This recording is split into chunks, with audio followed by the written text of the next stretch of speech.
So my paper is the misuse of the mootness doctrine during a communicable disease outbreak. I am using this as my upper level writing.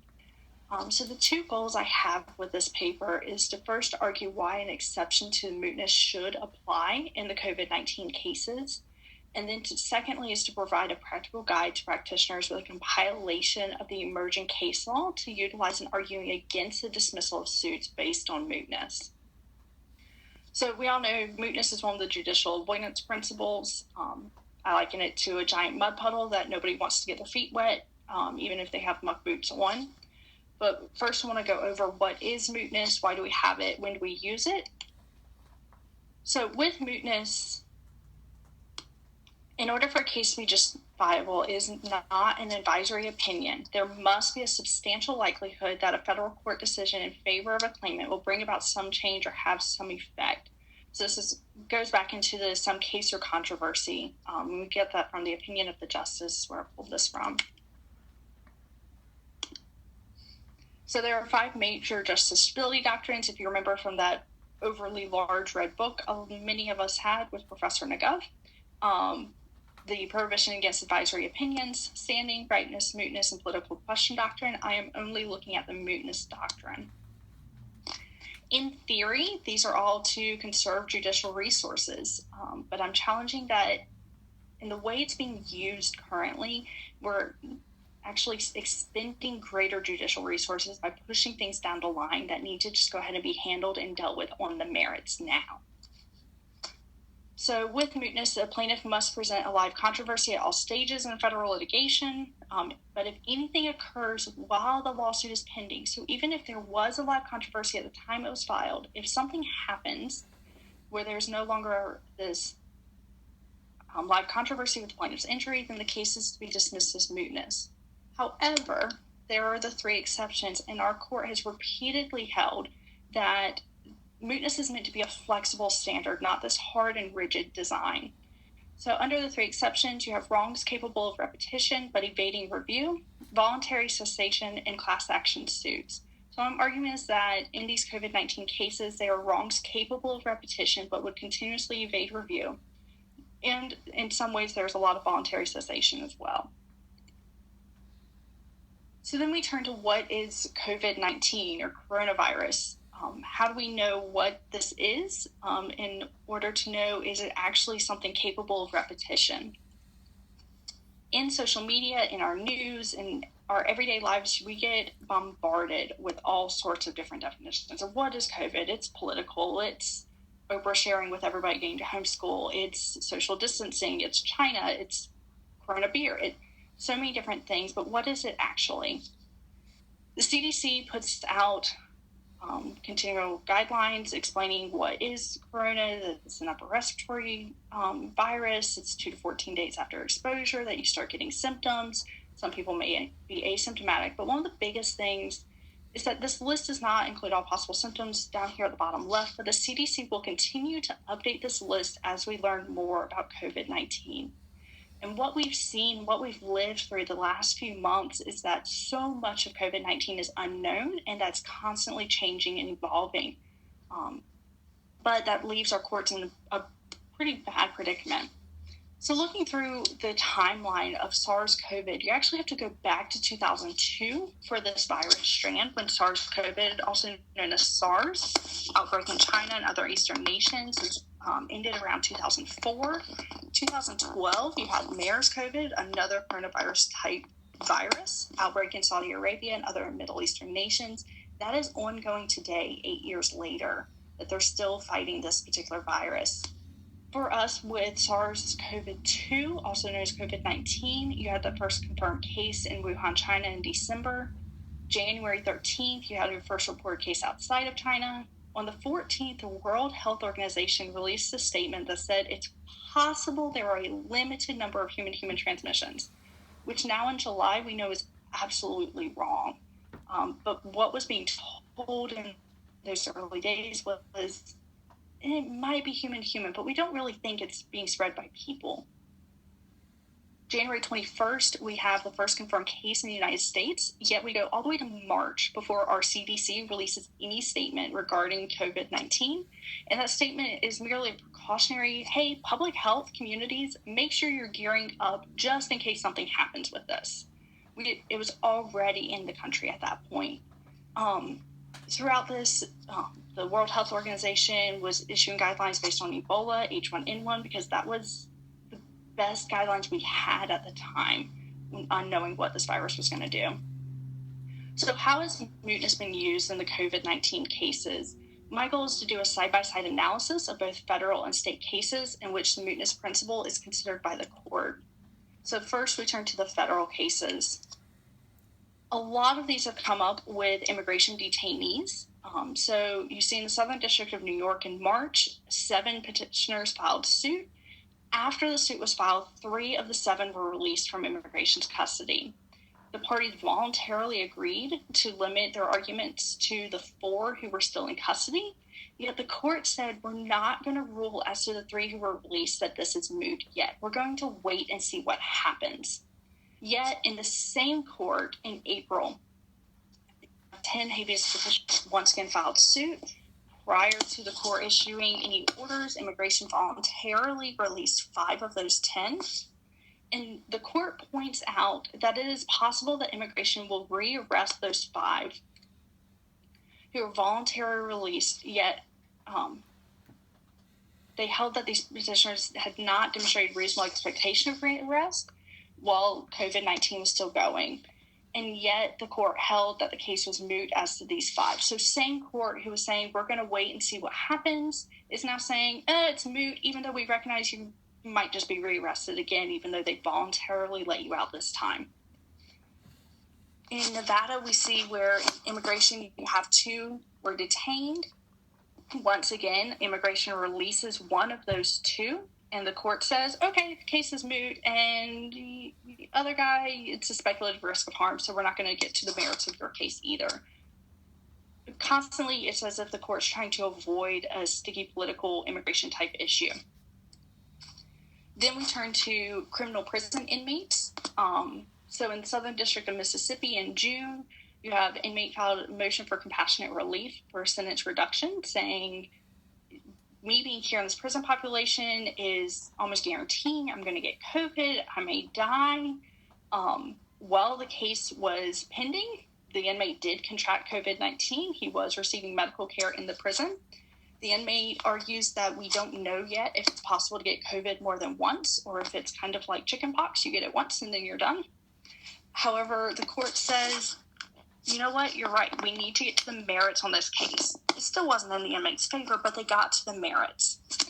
Yet in May, we see in the Central District of Illinois where an inmate files a motion for compassionate relief from prison due to underlying health conditions, making him a higher risk category. He contracts COVID-19 while the case is pending, and the court says, oh, well, you have COVID now, so it's moot as to any issue of you might get COVID and we should consider letting you out of prison. Then we turn to our church lawsuits, and we've seen a lot with First Amendment free exercise rights and governors issuing executive orders, and sometimes daily. Some governors in multiple states were issuing orders.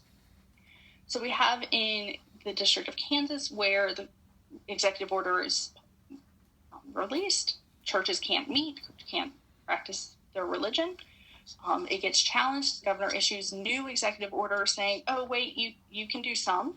And yet the court says this is not moot simply because the governor decided to issue a new executive order. Flip side, in May, another church, same sort of thing is happening. Once again, the governor issues a new executive order, so churches aren't as restricted, and the court says, okay, well, there's a new executive order. Your case is now moot with respect to those claims. We see in the Anaheim Battlefield case in the District of Maryland, the case gets filed on May 2nd regarding a March 30th executive order. 4 days later, the governor issues an amended executive order prohibiting mass gatherings. You can only have less than 10 people.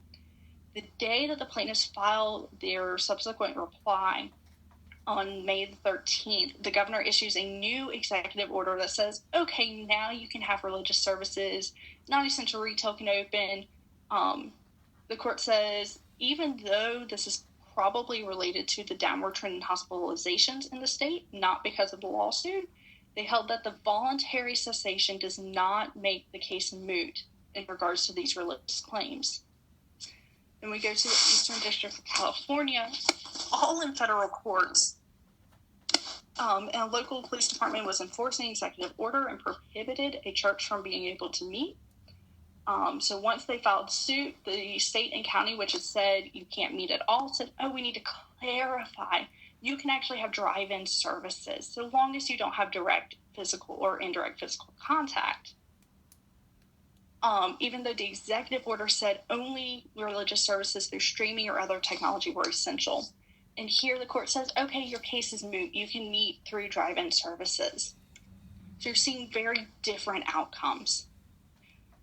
In voting cases, once again, something else that has come up quite a bit. You had 4 individual plaintiffs who were high risk in multiple organizations. They were asserting Alabama's election law that required a notary or 2 witnesses to sign absentee ballots and for absentee voters to submit a copy of their photo ID, and did not allow curbside voting, was violating their fundamental right to vote. What they were requesting is that they be allowed to have curbside voting, yet the courts were saying you can't do that.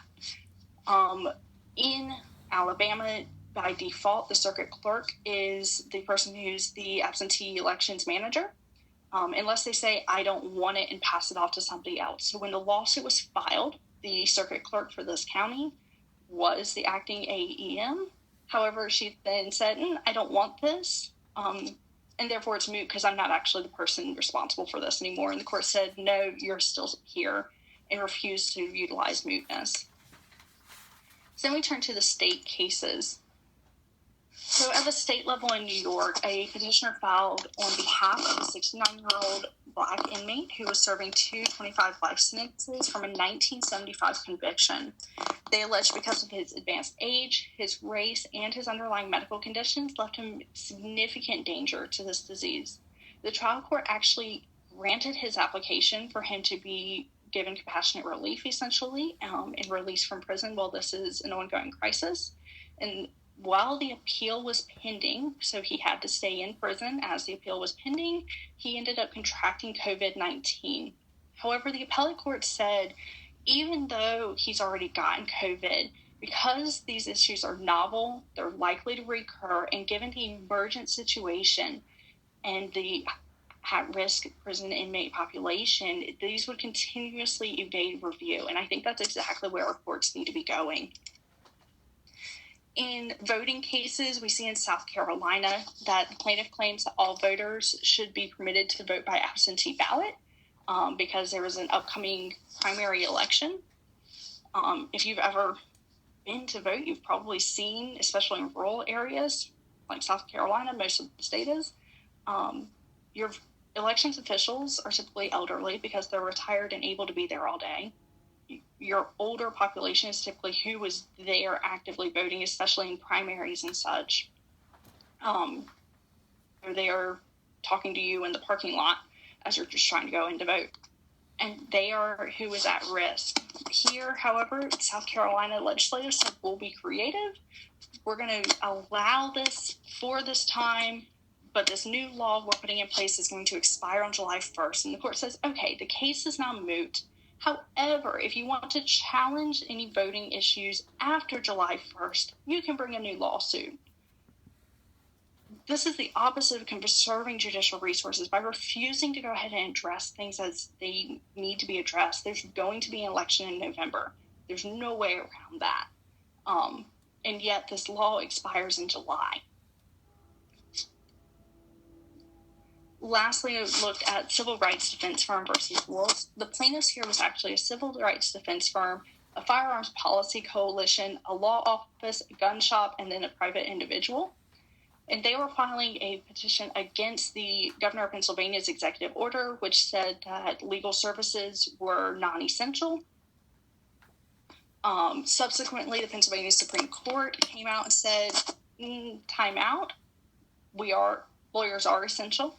So the governor amended the executive order and said anything that the Pennsylvania Supreme Court deems essential, then lawyers may access their offices for such and continue in those court functions.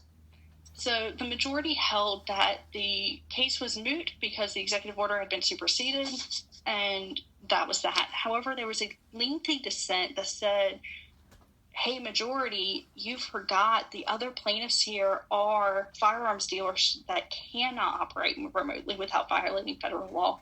You just pretended that those plaintiffs weren't there and went on about your day, and just try to use mootness to move it along, and let's not address this. Catherine, you have 15 minutes. Thanks. So the policy implications, the long-term implications from COVID, I think are going to be drastic. To understand this, we have to understand the basics of epidemiology. All viruses are going to mutate. That is guaranteed. They can either mutate stronger or weaker or in some sort of neutral state. While a DNA-type virus is going to mutate maybe once every 100 to 1,000 genome copies, an RNA virus, which is what COVID-19 is mutating as fast as once per genome copy. So every time that virus grows, which cells are constantly growing into new cells, it can mutate. With that, if it's not COVID-19, we're going to see another public health crisis. We're going to see another outbreak. So the precedent being set now is what we will end up following. Each of these cases, there's a dire need to advocate the capable of repetition but evading review. Before you can get to the merits, you've got to get past mootness. Throughout each of these, I believe we've seen enough cases to show it is very much capable of repetition, but because of the speed of the executive orders, the virus is going to continuously evade review. The collateral consequences here, we're looking at long-term effects of a lot of lawsuits and a lot of cases, a lot of actions that are not going to get heard on the merits simply because the court is trying to just skirt around the issues. A lot of these were temporary orders that were temporary restraining orders being requested. I believe there needs to be an evaluation of the initial cause of action brought and possibly do some sort of conjunction so you have something with a little more meat and stability in addition to the immediate order you're seeking. Lastly, COVID-19 is going to differ from some of our Ebola judicial response. So with Ebola, we had a little bit more of a grasp of what was happening before it came to the state. You didn't have the volume of executive orders we have today. And most lawsuits were filed after the initial scare. In conclusion, mootness is simply not the solution for these cases. They need to get heard on their merits. With that, I'm going to go to question and answers. I appreciate you guys' time. If you have any suggestions of counter arguments I should address, or if I should dive deeper into parallels with Ebola or Spanish flu or SARS, or areas that I need to clarify, that would be a great help. Thank you, Catherine. Floor is open. Are we allowed to give suggestions, considering this is their upper-level writing? I don't know. That's okay. I just didn't know if we were allowed to do that because I don't want to get her in trouble. When you talk about your cases, try to transition into them better. Like when you leave one case, do like a statement that's going to lead into the next case. Absolutely. Other than that, it was a great subject. Hey, Catherine, I have a question. There was a case that you said was due for July 1st, and I was wondering if you had any updates on that one. With that one, it was the legislation that was put in place for the June election expired on July 1st. Okay, cool. Thank you.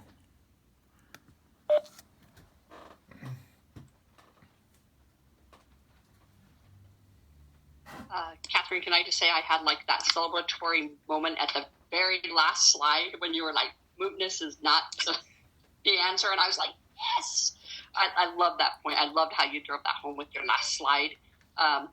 Because I do think that often, because of how cases can languish in the judicial system, that sometimes they aren't heard on their merits because we hide behind mootness. So I really appreciated that. And especially when things are so dynamic. I also liked that you brought up the point that in the beginning that we have had COVID around for a while. I like that you took the WHO to task a little bit about their whole statement about it's not human transmitted. So I like that. And then I also like that you even brought that back when you started to talk about the Ebola, and that we tried to compare this to Ebola, but coronavirus isn't the same because we have so few answers, and Ebola is something we've known for a long time. And even when we have outbreaks of it, we know how to deal with it, where we don't know how to with coronavirus. So I really appreciated those points.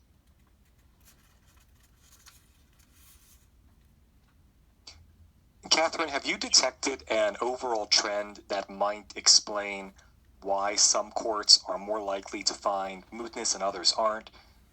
For example, and I'm not saying that there is, but just completely shooting from the hip here, is there any discernible political correlation between the judges and who appointed them, political party-wise, and outcomes? I haven't dove into who had appointed certain judges that are writing these orders, looking at just what courts they're coming from. Like in the one case where both were coming from the Southern District of New York. So you're within the same judicial district, same courthouse. There seems to be a little bit of, with immigration, there's a lot more of avoiding making final decisions with things regarding immigration. Whereas in some of the church cases, they're a little more receptive, but that may also be correlated with, in the church cases, churches are being allowed at partial capacity. So the executive orders didn't go from 0 to 100, they went 0 to 50. So I'm not sure if that may be part of it or what's the underlying. Okay, so the correlation that you see is more along the lines of what the subject matter of the underlying suit is. That tends to be. Very interesting. Any other questions or comments?